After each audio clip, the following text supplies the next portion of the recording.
Another Way is Possible is a community-powered podcast from the Nina Collective, exploring what it means to co-create a racially equitable future rooted in belonging, justice, and co-liberation. Each episode invites listeners into the kind of dialogue that sparks change from the inside out. Welcome, everyone. My name is Alia Stevenson. I'm a member director at the Nina Collective, a consulting cooperative headquartered in Madison, Wisconsin. If this is your first time joining us, which I see some newbies here, we hope it won't be your last. We have an exciting lineup of speakers this year, book clubs, joy coaching, and affinity spaces for you to engage and grow alongside of us. So please consider joining. We have organizational and individual membership options available on our website. Speaking of joy, we have an incredible guest here with us today, the one and only Deepa Iyer, who is well known for the social change ecosystem framework. And we'll talk more about that shortly for those of you who are not familiar.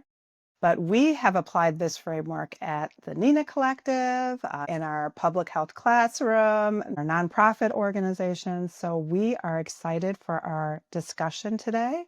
Social change ecosystem, rebuilding solidarity across difference.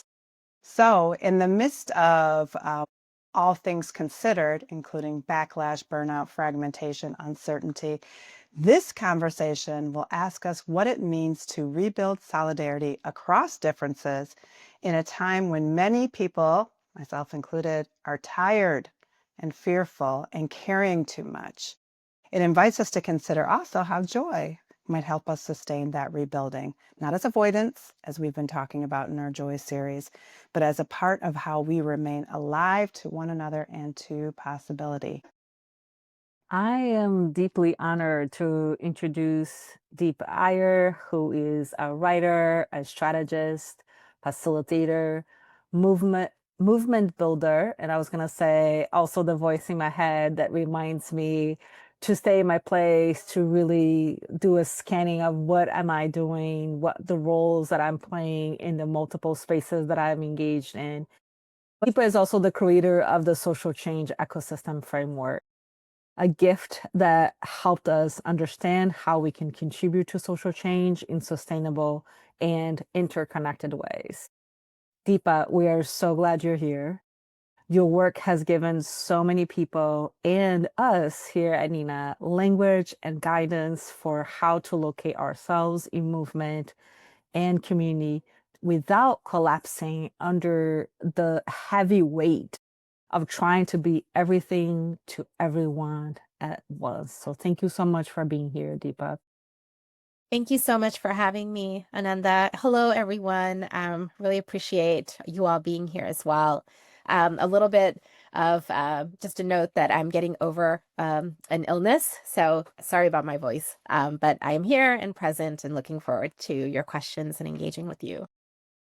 Yes, and that's also happening. We're getting colds and allergy season is upon us. So all of that is also happening. Thank you so much, Deepa, for being here with us. Thank you, everyone that are tuning in live and for folks that are going to be listening to us later on. Deepa, you have birthed this framework a few years before the global pandemic. Us here at Nina learned and embedded this framework into our work early on in the pandemic 6 years ago. For those of us that, need a refresher or that have not heard about your work, can you share a little bit more about what the social change ecosystem is, why it feels especially important in this moment of rebuilding? Yes, happy to. So just to start with, if folks are interested in getting a deeper dive, the hub for resources is socialchangemap.com. But generally and essentially, this is a framework that, as you mentioned, Ananda, I released in 2017 and then have continued to adapt as I have learned more from it myself. It is a tool and a resource for individuals, institutions, and larger coalitions to identify the roles that we can and should play that are in right relationship with shared values and the needs of our communities. It's a pretty iterative resource, so it can be used when we're entering social change work for the first time. It can be used when we need to shift our roles because there's a change in the context around us or even in our own capacity. And it also is something that can be used when we want to experiment with, as you mentioned, building or reimagining. And I can share just a visual. So the visual doesn't give you, obviously, the deeper aspects of this framework, but it gives you a sense of a couple of things. So you can see in the middle circle are our sacred values, what we hold dear to us. Those were mine when I wrote this. You'll have different ones that are important to you. And then around those values are 10 roles that range from visionaries to healers to weavers to experimenters. And as you can see, it's not a vertical ladder, as we often see in Western hierarchical leadership. It really draws on indigenous cultures and the sense that we are sitting in talk circle together, that we see each other, that all these roles are equally important in social change, and that they are connected in terms of getting out of silos and building solidarity. So the visual itself, I hope, gives that impression, but looking forward to digging into it even deeper. Yeah, thank you so much, Deepa, for the visual, for the grounding, also making sure that folks had an opportunity to see visually the ecosystem represented. If we're thinking, and I'm sure, Deepa, that you've been thinking a lot about what does it mean in 2025, 2026, right? 5, 6 years after the pandemic, when we were doing that, right? We were asking that question to you, like, what does it mean to use the ecosystem during the pandemic? Now we're back with another question. What does it mean to reposition the framework to this moment? And what becomes harder when people are still thinking they're carrying this change alone? Yeah, I have noticed that people come to this framework usually when there is some sort of crisis in our communities. So earlier this year, I heard from a lot of folks in Minneapolis who were using this framework to anchor the roles of neighbors in mutual aid and responding to the ICE raids. It was used during the 2020 uprisings because there were so many folks who really wanted to express their solidarity and yet could not go out on the streets to do so because they might have been immunocompromised. And the role of caregivers became so important because they could support those who are the disruptors and who were able to rally on the streets. Whenever there is some form of a crisis or a movement moment, I've noticed that folks turn to this because they can say, okay, in this particular moment in time, my roles might be different from what I did, 5 years ago or in a past crisis. The first question really is what is needed from us? What do the communities that we care about need from us? And then we start to look at our roles and see how those roles can be played in alignment and in service to the needs of our communities. So it can really shift depending on what it is that you're moving through. If you're working with a mutual aid organization, if you are in the process of doing protests, if you're planning on, students who have used it on their campuses to pull together campaigns. So it can really, the thing about the framework is that it is fluid. And so it's not about staying stagnant in our roles. We shouldn't do that. How can we use this as a way to actually become more dynamic and responsive and fluid and pivot as things quickly change around us? I want to just share that one of the ways that I have moved through my personal work is to reflect on the changes that are happening in my personal life as it relates to the ecosystem framework that you have so generously gifted to us. In 2020, it's so strange, something so long ago feels so near. I was very much a frontliner and a disruptor. Like I embody those roles. And over the past few years, I also have become a caretaker of my aunt who has Alzheimer's. So really thinking about how the roles have changed and still need so much of us. Rebuilding this moment of rebuilding that we are requires many roles. Can you share with us what becomes possible when we stop ranking contributions or, people only seeing one role because that's the role that is on the TV and moving away from this individual leadership and start really honoring our interdependence and intersectional issues that are very much present right now? One thing I wanted to actually start with, and I appreciate you sharing the seasons of your life, Ananda, because we all move through these, right? And yet we are often expected to show up in the same way as though nothing else is happening in our personal lives and taking up our capacity. The truth is that we belong to multiple ecosystems at any given time, whether that is in our family context where we might be a caregiver, or whether that is in the context of a volunteer organization where we are a builder. It's important to think about across the ecosystems that I support. What are the roles am I playing?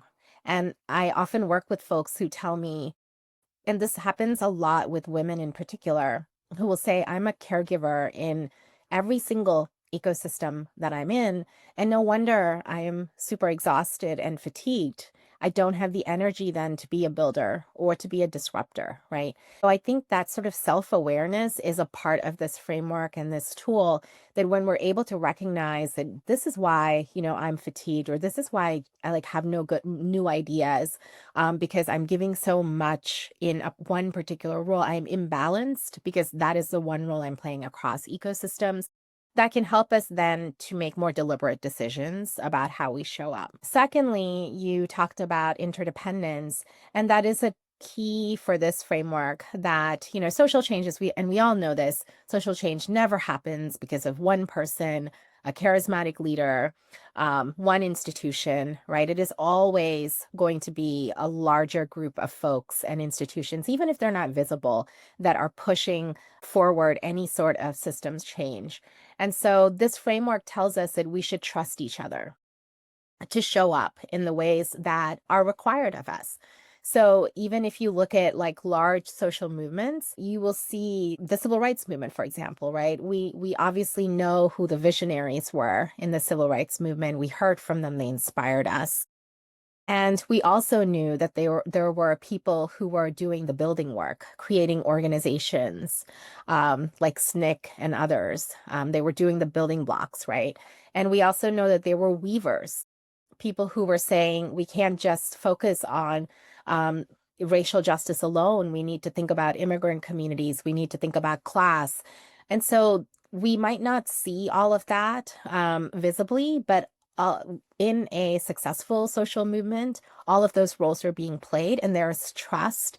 There's a sense that we really believe in collectivism and interdependence, and that this is how we build the connective tissue and can lean into solidarity with each other. So this framework can help us understand and see where that connective tissue needs to either be built or where it exists and can be deepened. One of the things that we did at Nina was that after we identified our roles and why we thought that was the roles that we were showing up for, when one of my colleagues and directors for Nina said, you are also a frontliner. You are the person that people call. You might not be at the front of the march, but people call you about the march, and they, if something goes wrong at the march, they're calling you.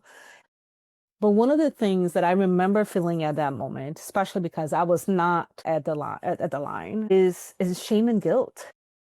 So can you talk to us a little bit about how moments where we feel shame and guilt for not doing as much as what we see other people doing, or as much as we were doing before? What would you say about that?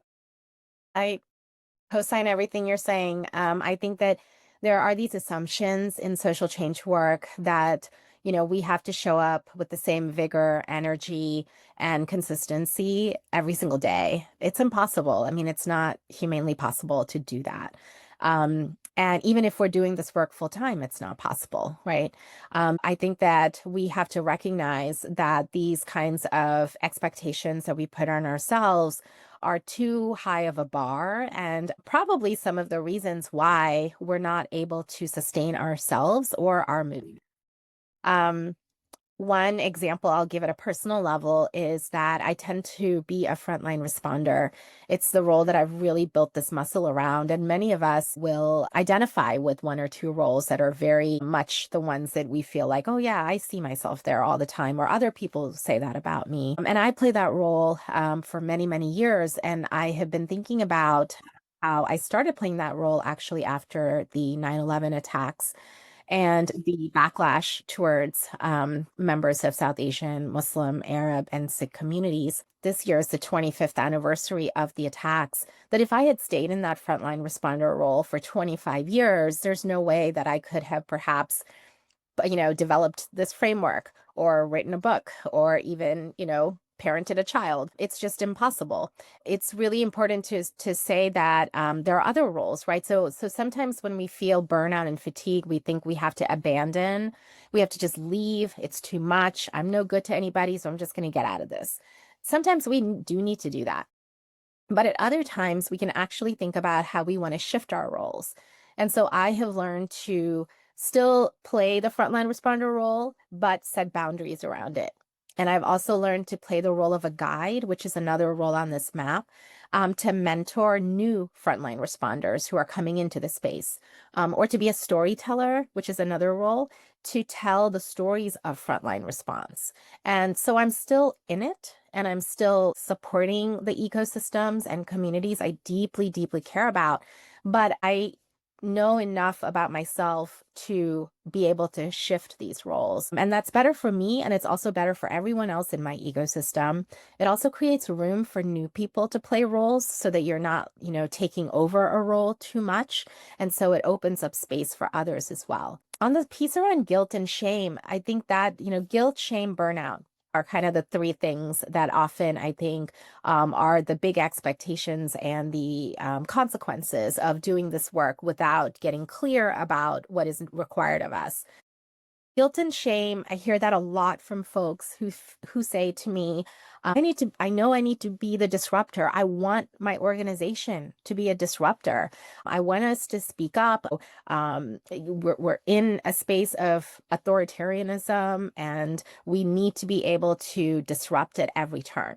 That is something that people feel guilt about if they can't do, or if their ecosystem won't do, right? But that doesn't mean that we stop. That doesn't mean that just because we're not able to play that one role, the disruptor role, the visible one, that we entirely stop everything. Because the disruptors are really the spark. They remind us of something that is deeply wrong, that we all need to open our eyes to. But alone, there's no way they could actually be successful. They need, for example, visionaries who are going to say, yes, this system is broken, and here is what a different system could look like. They need to work with experimenters who say, let's try something out. Disruptors usually can't get that far, not because they're not capable of it. It's just that they're so focused on the protest, the dissent.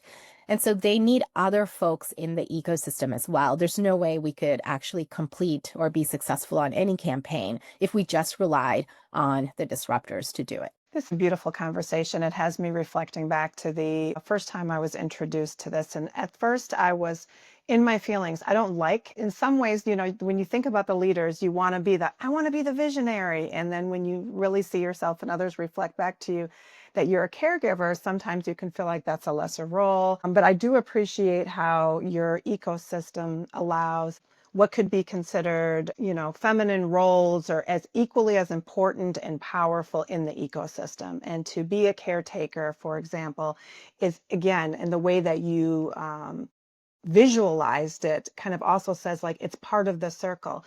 And to be able to kind of do an assessment of like who's in the room and who are we missing, and to think about where could we challenge ourselves to step into. And we do that with a lot of care. And I said I wasn't going to bring this question up, but I totally am. We teach a class called Social Justice Models and Tools, and we want to equip people with the incredible brilliance of people like you who have created these models that, when applied appropriately, can really allow some clarity, allow some cohesion, allow people to shift, allow people to sustain, allow people to move the work more effectively together by identifying there's great reflection opportunities that you've created to support folks through this. but it's always like people have to like lean in and continue to the learning. And as you iterate the process from your learning, continue to as well. What is this not? What is what is this not? What do you not want people to do with this framework? Maybe an example that you've seen. Well, I'm so glad that you're using it in your class, and I hope that young people feel more anchored because they have this tool that they can use. You know, first and foremost, I am a practitioner in the nonprofit world. I mentioned I've been in nonprofit spaces for almost 2 decades. And so for me, a lot of the work is about how do we find different tools and resources to do our work more effectively and sustainably and collaboratively. And so this was something that I thought could be useful to others and in the nonprofit space. And what I realized, or what I didn't realize, I should say, is that it started to resonate with people well beyond the nonprofit world or adjacent to it. And so it began to have a digital life, which, you know, I always laugh and joke about the fact that I didn't even have an Instagram account when I put this framework out.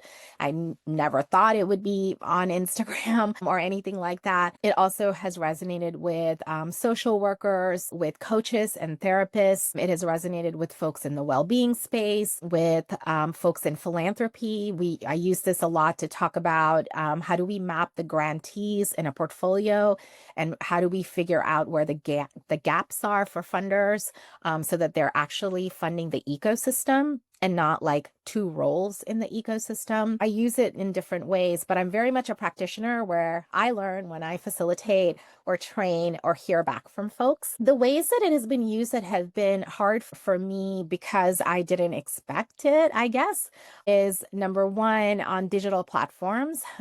Digital platforms where folks will sort of just put the visual up and then interpret it without maybe having read the book or been in a training space with me. And the interpretation is often not as deep, or it is not as clear. And folks will assign certain things to these roles.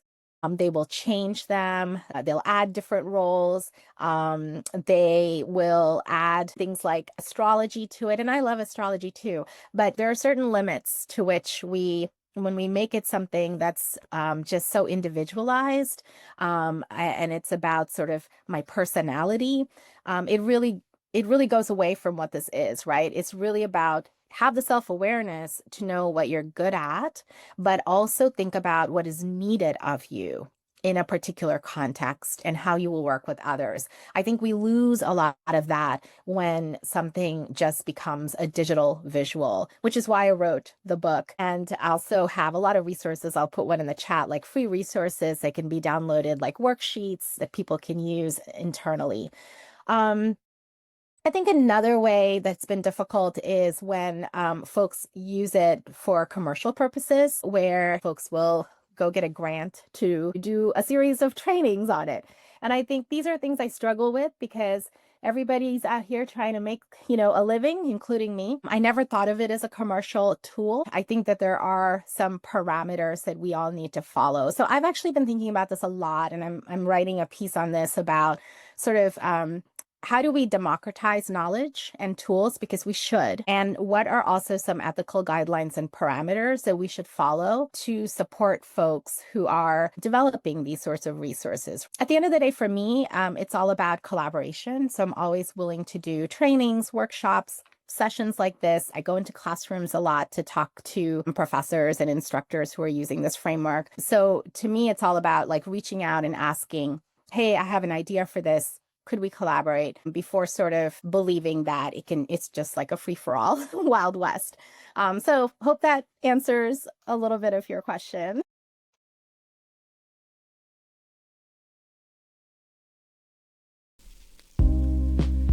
Thanks for being here with us on Another Way is Possible. If something sparked in you today, an idea, a memory, a question, hold on to it, share it, let it ripple. This work is ongoing, and it's work we do better together. To learn more, join our community of practice, explore the full 5-year brief, or connect with us at ninacollective.com. And if today's episode moved you, consider sharing with someone who needs a reminder that change is not only possible, it's already happening. Until next time, stay rooted, stay connected, and keep imagining another way is possible.